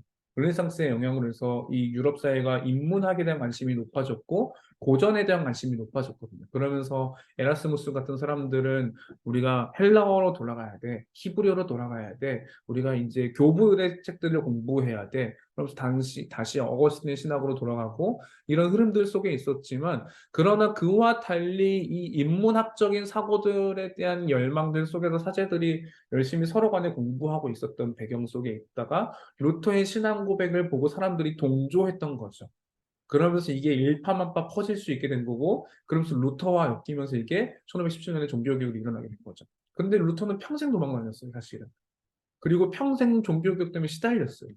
정말 자기가 언제 잡혀 죽을지 모른다는 불안감 때문에. 그래서 루터의 아내가 루터한테 그러거든요. 당신은 정말 당신이 믿는 하나님은 살아계신 하나님이네. 루터가 너무 두려움에 떨어 있는 모습을 보면서. 근데 루터가 이런 힘겨운 가정들을 건너갈 때마다 루터가 항상 외쳤던 한마디가 있어요. 뭐냐면 나는 세례받은 사람. 이것은 단순히 로마 가톨릭이 말하는 그 세례의 의미가 아니라 나는 그리스도 안에 있는 사람이야.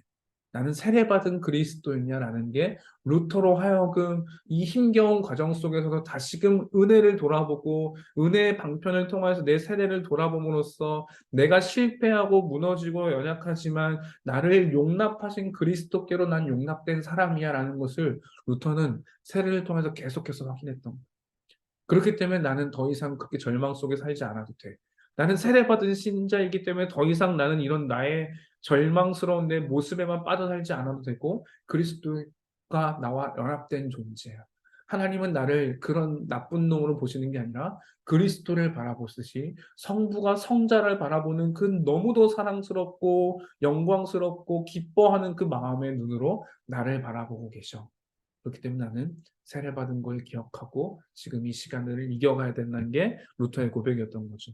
그런 의미에서 세례는 굉장히 우리에게 중요한 거고 특별히 소유리문답도 역시 어, 세례는 누구에게 베푸라는 설명을 하면서 95문에 보면은 세례는 교회 밖에 있는 사람에게는 신앙 고백을 하기 전까지는 줄 수 없다라는 표현을 통해서 뭘 말하냐면 세례가 얼마나 중요한 건지에 대해서 그 엄중성을 먼저 얘기하고 있다는 거예요. 이런 사람이 받을 수 있어가 아니라 이런 사람에게는 먼저 줄 수 없어. 라고 할명으로써 아무에게나 주는 것이 아니라 교회의 경계성을 지키기 위하여서 이 세례의 엄중성에 대해서 가르치고 있고, 유아 세례 같은 경우는 소위의 문답에 담겨 있지만 유아 세례는 사실은 뭐 설명하면 너무 많은 시간이 걸리지만 결국엔 구약의 할례 근거에서 신약에서 우리도 우리의 자녀들에게 이 유아 세례 베풀므로써 이 아이는 언약의 자녀임을 우리가 말할 수 있도록 하나님 주셨다는 거죠.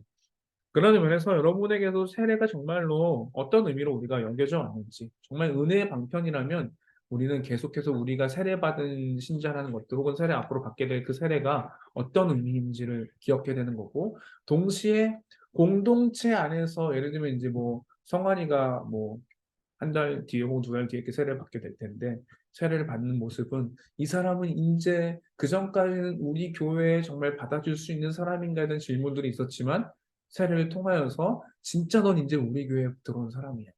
우리 교회 안에 들어온 사람이고 우리의 공동체 안에 들어온 사람이고 이 공동체는 더불어 삼위하는 거에 그 공동체로 넌 진짜 들어오게 된 거야. 그래서 교회는 늘 언제나 환대가 있었거든요. 교회에서 환대는 정말 중요한 오랜 시간 동안 요소였던 거예요. 그래서 단순히 저희가 뭐 선교팀 환대 이런 의미들을 넘어서 사실은 교회는 언제나 환대 공동체였어요. 그런 의미에서. 정말로 당신이 이제 우리와 함께 한 공동체가 되었다라는 것은 이루 말할 수 없는 기쁨이다. 이 기쁨이 바로 삼위 하나님의 기쁨을 보여주는 거거든요. 네가 하나님께로 속해짐을 통하여서 기뻐하는 그 교회의 모습이 바로 삼위 하나님께서 너를 그렇게 기뻐하시면서 너를 받아들이시는 모습이 교회가 지닌 환대의 신학이었고 환대의 열정들이었던 걸 본다면, 저에게 있어서 앞으로 계속해서 진행될 이 세례식들도 단순히 개인에게 세례의 의미가 아니라 공동체에 속하게 된다는 의미로서 함께 좀 기억할 필요들이 있는 거죠. 96문, 97문을 볼까요? 성찬은 무엇입니까? 성찬은 그리스도가 정하신 대로 포도주를 주고받음으로 그리스도의 죽음을 나타내는 성례입니다. 성찬을 빠르게 받는 사람은 물질적인 방식이 아니라 믿음으로 그리스도의 살과 피에 참여하여 그리스도가 주시는 모든 유익을 받아 영적인 양식을 먹으며 은혜 안에서 자라게 됩니다. 여기서도 계속 유익이라는 단어를 사용하고 있는 거죠. 그러니까 그리스도의 칭의와 양자됨과 성화의 의미를 계속해서 좀 이 성찬과 연결시켜서 좀 생각하면 좋을 것 같고요. 성찬을 바르게 받는 방법은 무엇입니까?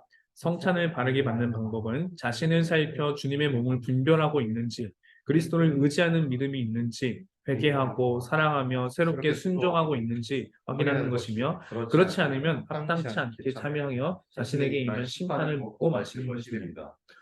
성찬은 그리스도의 거룩한 죽음을 보여주는 성례인 거죠. 사실은 지금 오늘날 성찬의 의미가 많이 간소화되어지다 보니까 저희도 물론 코로나 때에 이 약소화되면서 이 전병 작은 거 먹기도 했었고, 우선 지금 이 전염병이나 이런 것들로 인해서 이전처럼 자유롭게 더 할 수는 없는데, 사실은 성찬에 조금 더 그 의미, 그러니까 제가 말씀드린 이 실천적인 의미들을 좀 더 회복시키고자 한다면 빵을 찢는 게 사실은 진짜 더 의미가 있는 거죠. 왜냐면 그 찢기신 빵의 모습이 바로 그리스도가 못을 맡길 때 단순히 구멍 나면 그분의 살과 피가 찢기시는 모습이었고, 그 빵을 찢음을 통하여서 내가 찢음을 보면 나 때문에 주님이 찢기셨구나, 나로 인해 주님의 몸이 이렇게 찢기셨구나를 보면서 그 눈으로 보여지는 빵, 찢긴 빵의 모습을 통해서 우리 그리스도를 보게 되고, 또 찢는 주체가 내가 됨을 통해서 나의 죄로 인해 그리스도가 찢기셨구나 라는 것들을 보게 되는 것들인 거죠. 그리고 이 먹고 마시는 포도주를 통하여서 이 주님의 피 흘리신 모습을 재현하는 의미로서의 의미가 있는 거죠. 사실은 단순히 이것은 실제적으로 이따 좀 설명하겠지만 이것이 정말 주님의 몸이 되었고 피가 되었기 때문에 성찬의 의미가 있다는 것은 아닌 거예요. 성찬을 통해서 굉장히 대우의 문답을 보면요, 굉장히 가이드라인이 섬세하더라고요. 성찬을 통해서 배부르려 하지 말라는 거예요. 성찬할 때 맛있으니까 빵 뜯어서 먹고 포도주 감질만에 조금만 줘 이런 게 아니라 그런 의미로 하지 말라는 거예요. 그러니까 소유리 문답을 작성하면서도 이 웨스트민스터 신앙고백서를 작성했던 신학자들이 성찬을 바르게 받는 것은 물질적인 방식이 아니라는 거예요. 육체적으로 받지 않기 때문에 단순히 배부르려 하는 것도 아니고 이것은 육체적 참여가 아니라 영적인 의미를 알지 못한 채 그냥 먹는 것에 대해 주의하는 거. 성찬하네. 교회 성찬하나 보다. 그냥 하는 거야. 먹고 마시는 것에 대해서 주의해야 되는 거. 왜냐면 고린도 전서에도 바울이 말하지만 고린도 전서에서 당시 실제로 보면은 성경에 기록된 대로 본다면 이들이 함부로 성찬을 먹고 마심으로 진짜 하나님 심판을 내리셨거든요. 그로 인해서 너희들 중에 죽은 자가 있다라고 바울이 말하고 있거든요. 결국에는 그러면 오늘 잘못 먹으면 꽥 하는 거 아니야? 이거 불안한 마음에는 아니지만 그런 의미의 성경이 우리에게 쓰여지는 초대교회 당시에 그만큼 성찬의 의미가 엄중함에 대해서 하나님께서 보여줬던 것이고 오늘날 우리 역시 한편으로는 동일한 의미에서 우리가 함부로 성찬을 먹고 마신다라는 것은 여기 97문 마지막 줄에 나와 있지만 자신에게 임한 심판을 먹고 마시는 거라는 거죠. 고린도전서 바울이 말하는 표현이거든요. 우리가 함부로 성찬을 그냥 받는다라는 것은 사실은 내가 심판을 그대로 받는 그리스도가 나를 대해서 심판을 받는 게 아니라 내 이 함부로 그리스도를 대하는 것은 그만큼 이게 엄중한 거기 때문에 내가 받을 심판을 내가 먹고 내가 마시는 행위라는 거 얘기할 만큼 사실 성찬은 그만큼 중요한 의미를 우리에게 가지고 있다라고 말하고 있는 거죠. 그리스도의 몸과 피는 성찬태 빵과 포도주의 육체적이거나 물질적으로 존재하는 게 아니라는 거죠. 이게 왜 그렇게 중요하냐면 밑에 설명을 좀 해놨지만 실제로 당시의 종교개혁 이후에도 성찬에 대한 많은 관점들이 달랐어요. 그러니까 성찬에 대한 이해가 사실은 이 종교개혁의 하나의 발단의 원인이 되는 게 성찬은 그만큼 중요한 요소거든요. 이신칭이만 자꾸 저희는 생각하는데 이신칭이 정말 중요한 주제거든요. 그런데 한편으로 이 루터의 95개조 반박문을 보더라도 그렇고 실제로 성찬 로마 교회에서 이루어졌던 성찬에 대한 잘못된 이해에 대한 반박은 그 전부터도 계속 있었거든요. 아까 말했던 야누스도 역시 이 성찬에 대해서 굉장히 의미 깊게 저항하였고 존 위클리프도 사실 그랬던 삶을 살았던 거 본다면 굉장히 많은 의미들이 성찬이 사실 종교의 중요한 요인 중에 하나였다는 것을 부인할 수가 없는 거죠. 저 밑에 한번 좀 밑에 걸 먼저 좀 간단히 비교하고 보고 나서 좀 위에 설명을 하면은요. 성찬에 대한 이해가 주로 네 가지가 있어요. 뭐 네 가지를 다 할 필요는 없지만 그럼에도 좀 설명이 필요한 이유는 왜냐하면 이 역사적인 면에서 이것들이 이렇게 일어난 배경들이 있기 때문에 로마 카톨릭 기본적으로 했던 것은 뭐냐면요. 화채설이라고 그래요. 그러니까 들화 몸체자를 써가지고 실제로 이 그리스 사제가 기도하는 순간 이 빵은 더 이상 빵이 아니라 진짜 그리스도의 살인 거예요. 이 포도주는 이 사제가 기도하는 순간 포도주가 아니라 더 이상 이건 진짜 그리스도의 피가 되는 거예요. 그러니까 화학적으로 변한다고 믿은 거예요, 진짜로.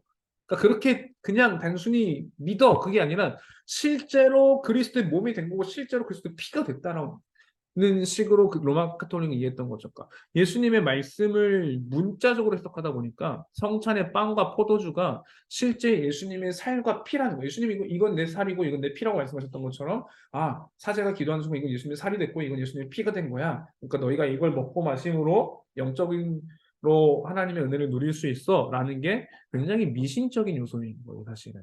그러니까 문자 그대로 받아들이고 미신적이라고 제가 써놨 만큼 사실은 굉장히 잘못된 강조인 거고 이런 면에서 로마 카톨릭의 경우에는 이 실제만을 강조하는 거예요. 그러니까 화채설이라고 표현하면서 영적인 개념이나 이 의미들은 다 무시한 채 실제화되어지는 것이 가장 중요하다는 게 로마 카톨릭 가르침이었던 거죠. 그러면서 루터가 1517년에 결국 종교개혁을 하면서 루터의 경우에는 공제설이라고 해놨는데 이거를 좀 저희가 이해를 하려면은 앞서 말씀했던 예수님의 두 본성에 대해서 좀 이해할 필요가 있죠. 예수님은 제가 한번 성경을 읽을 때도 예수님의 인성을 표현한 성경이 있고 예수님의 신성을 표현한 성경들이 구절들이 있다고 말했잖아요. 예를 들면 그리스도께서 어, 갑자기 떠오르는 구절이 딱히 없네요. 이렇게 제가 성경을 안 친해서 한동수 교수님이 한 학기에 100번씩은 읽어야죠 맨날 그랬는데 딱히 또 예수님의 어떤 신성을 표현하는 구절, 예수님이 예를 들면 무리를 걷는 모습들, 신성에 대한 묘사인 거죠. 더불어 예수님이 피곤하고 지치셨다라는 표현들은 예수님이 인성으로서 표현되는 모습인 거죠. 그러나 우리가 봤던 것처럼 예수님의 신성과 인성은 이 두 본성은 예수 그리스도라는 한 위격 안에 함께 있고 둘은 섞이지도 혼합되지도 분리되지도 분할되지도 않는 굉장히 어려운 표현인 거죠. 뭐야, 섞이지도 않고 분리되지도 않고 혼합되지도 않고 이것들은 구별되지도 않고 대체 무슨 의미냐? 구별됨이 있죠. 그러나 이 한 본성 안에 신성과 인성이 함께 있는데 그런 면에서 이걸 제 설명하는 이유는 루터는 이렇게 얘기했던 거예요. 예수님은 하늘에 계시지만 지금 인성으로 이 땅에 진짜 함께 계신다는 거예요. 하나님이시기 때문에. 그래서 루터 같은 경우는 공지설이 뭐냐면 성찬의 빵과 포도주가 변하는 건 아니다. 로마 카톨릭 너희가 그렇게 말해 그건 아니야. 그건 틀렸어. 그러나 예수님은 인성으로 이 자리에 실제로 함께 계셔라는 거예요. 그러니까 사실 비슷한 거죠. 이게 빵이 살과 피는 안 됐지만 예수님은 지금도 인성으로 지금 여기에 오셨어. 라는 게 루터의 가르침이었던 거예요. 그렇기 때문에 사실 지금 예수님 인성으로 하늘 보좌 옆에 하나님 옆에 계시죠. 그러나 루터는 이것에 대해서 인성으로 예수님은 실제로 지금 이 자리에 계셔. 그런 식으로 예수님을 표현함으로써 그러니까 단순히 우리의 마음속에 성령이 계신다 그런 방식이 아니라 진짜 성찬을 하는 그 순간에 예수님이 이 자리에 오신다는 거예요. 마치 우리가 제사 드릴 때 이 영혼이 마치 오는 것처럼 오셔서 먹고 가시잖아요. 우리 조상님들이. 대체 뭘 드셨는지 모르겠지만 그리고 뭐 실험도 아니고 옛날에 막 그람수가 좋고 이런 정말 단순히 시간이 당연히 수분 증발이 일어날 텐데 이걸 가지고 마치 진짜 영혼이 먹고 갔다 뭐 이런 식의 이해들을 하는 것처럼 루터는 그런 식으로 이해했던 거예요. 그래서 공제설이라고 말을 하는데 루터는 이것에 대해서 아니라는 거죠. 그래서 여기에 또 반박하고 나타난 사람이 한 명이 찌빙글이었어요. 찌빙글이라고 하는 스위스의 종교개혁자는 아니다. 이건 그런 의미가 아니야. 이거는 단순히 기념하는 거야. 예수님이 십자가에서 죽으신 그 물과 흘리신 피와 우리가 주를 죽으신 그 살을 그냥 상징하는 거야. 그렇기 때문에 이것은 기념적으로 그냥 교회가 한번 모여서 마치 그냥 행사하듯이 기념하는 의미만 가지는 거야. 그렇기 때문에 그냥 행사 잘 치러 이런 개념인 거죠. 쉽게 말하면. 그러니까 스빙글리도 사실은 그런 면에서 너무 이 로마 카톨릭과 마르틴 루터에 대한 너무 반발감에 더 반대로 간 거죠. 그러나 이 속에서 칼빈이 가르친 개념은 영적 임재설인 거예요. 썰성콜다라고도 제가 표현하기도 하는데 라틴어로 실제와 상징 두 가지를 함께 강조한 거예요. 예수님의 참된 몸이 성령의 능력을 통해서 영적이고 실제적으로 빵과 포도주에 임한다는 거예요. 예수님의 성령이 이 가운데 함께 임재하시고 하나님이 우리 가운데 임재하심을 통하여서 우리가 이 영적으로 예수님과 함께 하고 있고 더불어 성찬을 통하여서 이걸 먹고 마심으로써 우리도 영적으로 성령의 은혜 가운데 그 은혜를 힘입게 된다는 거. 따라서 마르틴 루터나 츠빙글이나 달리 칼빈은 영적 임재설을 통하여서 실제로 우리 성찬의 실제적인 의미가 있음과 동시에 영적으로서 하나님께서 우리 함께 하신 하나님의 임재에 대한 강조를 통하여서 무슨 의미냐면 썰성콜다라는 말이 뭐냐면은 하나님께서 우리와 함께 하시기 위해 우리 가운데 오셨고 우리가 하나님과 함께 할 수 없는 존재인 우리 자신을 그리스도를 통하여서 높이심을 통하여서 주님이 우리를 만나시는 방식이라는 거예요. 성찬은 이존 칼빈의 어떤 기독교를 열심히 읽어보면은요 하나님이 우리를 왜 낮추시고 우리를 높이셨다는 표현들이 굉장히 많아요. 성경을 주신 이유도 바로 그런 부분인 거예요. 하나님께서 자신을 낮추셔서 우리의 언어로 성경을 주셨고 하나님께서 우리를 성령을 통해 높이심으로 영적인 존재로서 성령 안에서 회심한 사람만 이 성경을 이해할 수 있도록 주셨다는 거죠. 그러니까 하나님께서 낮추셨고 우리를 높이셨기에 우리는 하나님과 교제할 수 있게 된 거라는 것이 성찬에도 중요하게 담겨 있고 가장 성경적인 해석이라고 볼 수 있다는 거죠. 그런 면에서 이 성찬의 의미를 안다면 성찬에 참여하는 사람에게 세 가지 요구가 존재해요. 세 가지 첫 번째는 주님의 몸을 분별하는 지식, 성찬의 의미가 대체 뭐냐? 이게 의미가 뭔지를 분명히 알아야 된다는 거죠. 이것은 단순히 우리가 기념하는 것도 아니고 이걸 모르면 그냥 우리는 자연스레 사실은 화채설에 대해서는 배운 적이 없고 이것은 단순히 지금 시대의 방식으로는 이해하기도 어려운 것이기 때문에 사실은 받아들이지 않겠지만 일반적으로 교회 안에서 우리가 성찬을 대하는 방식은 사실은 기념설에 가깝지 않은가라는 거죠. 그냥 상징적인 행사야. 1년에 2번 하는 행사가 이 행사 때 잘 치러야지. 이런 식으로 이해한다면은 사실은 우리가 성찬에 대해서 바르게 이해하지 못했다는 거죠. 두 번째는 주님을 양식으로 삼는 믿음. 예수님만이 영원한 생명이고 성령을 통하여서 우리 안에 계신다는 그 믿음 가운데 우리는 이 성찬을 받기 때문에 이 성찬 가운데 이 성찬에서 먹고 마심을 통하여서 하나님께서 우리에게 그 하나님의 임재 가운데 우리를 더 은혜 가운데로 부르시고 그 그리스도의 은혜를 묵상함을 통해서 우리는 계속해서 그 은혜가 증진되어지고 우리가 하나님께로 더 하나님 안에서 속하면서 우리를 성화의 여정으로 초대하신 하나님의 과정이라는 것들을 우리는 믿음으로 받아들이고 그렇게 실천적인 영역들 속에서 누려간다는 거죠. 세 번째는 회개와 사랑과 새로운 순종이라는 것. 성찬은 그리스도의 열망을 나타내기 때문에 죄와 마땅히 싸워야 되는 삶을 사는 것이고 이웃을 사랑하는 삶을 살아가야 되고 하나님께 순종하는 삶으로 연결되어져야 된다는 것이죠. 성찬에 대해서 받고 먹고 마시고 아 끝났다 이제 바로 나가자마자 막 이런 삶으로가 아니라 바로 예배 끝나자마자 아 아까 성찬 때 당신이 뭐 하고 이렇게 뭐 예배 때 이렇게 그런 싸움 부부 싸움으로 이어지는 모습이 아니라 자연스레 우리는 이걸 먹고 마셨기 때문에 더 이웃을 사랑해야 되는 것이고 죄와 마땅히 싸워야 되는 것이고 날 위해 죽으신 그리스도를 보면서 하나님께 마땅히 순종하는 삶 그리고 우리는 이렇게 그리스도를 먹고 마심을 통하여서 영적으로 성장해 가는 것이 우리에게 주어진 성찬의 유익이라는 겁니다. 그렇기 때문에 우리는 이 성찬을 단순히 기념적인 의미로 대하는 것이 아니라 하나님의 임재 가운데 하나님께서 우리를 성장시키기 위하여서 우리에게 계속해서 그리스도를 보도록 하시는 예배. 이 예배 속에 사실은 그래서 성찬은 초대교회 때는 매주 하는 일이었어요. 사실은 성찬과 애찬이 사실은 분리되기 시작한 게 저희가 성경에도 나오지만 어, 뭐 늦게 온 자들은 가난한 자들은 먹고 마시지 못함으로 인하여서 사실은 그러니까 함께 모여서 식사하고 그 자체가 그들의 성찬이었거든요 사실은. 근데 교회 안에서 이런 자꾸 불평등한 일들이 나면서 성찬과 애찬을 따로 구분하기 시작했던 거죠 교회사 속에서. 그래서 오늘날 이것이 우리에게 성찬의 의미로 담아 내려져 온 것인데 그러나 분명히 우리 안에 기억할 것은 이 속에서 우리는 성찬과 애찬의 구분 전의 의미를 생각한다면 성찬은 결국에는 그리스도와 교제하는 것이고 교회 안에서 공동체와 함께 교제한다는 거죠. 그러나 오늘 우리가 이 의미를 제대로 함께 이해하지 못하면 성찬을 자꾸 나 개인으로만 이해하게 되는 요소들이 있다는 것들 좀 기억하시고 이 성찬이 얼마나 중요한 공동체적 요소이고 공동체적인 실천의 예배인가에 대해서 여러분이 좀 기억하시면 좋을 것 같습니다. 기도하고 우선 마무리할게요. 하나님 아버지, 세례와 성찬을 통하여서 우리가 받은 세례가 얼마나 중요한 것인지, 내가 받은 세례는 내가 그리스도 안에 있음을 확증하는 표이고 인임을 기억하므로 우리가 그리스도 안에 있다는 사실을 믿음으로 확신하고 매 순간순간 살아갈 수 있도록 도와주십시오. 힘겹고 자신에게 실망하고 나 같은 존재도 과연 그리스도니 맞나라는 질문이 던져지는 그 상황 속에서도 나는 세례받은 존재라는 사실을 기억하고 계속하여 그 은혜의 방편을 활용함으로 주님 안에 머물기를 힘쓰는 삶이 될 수 있도록 인도하여 주옵소서.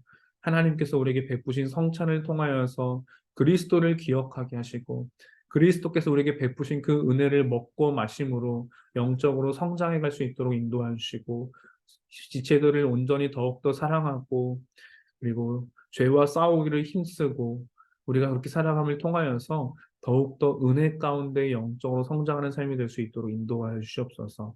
세례와 성찬이 단순히 개인의 의미가 아니라 교회 공동체로서 주어진 의미라는 사실을 기억하고 우리가 한 교회로 한 신앙 고백 가운데 모이게 된 것이 얼마나 놀라운 은혜인지를 기억하고 서로에 대해서 책임의식을 다하는 아름다운 교회가 될 수 있도록 인도하여 주시옵소서.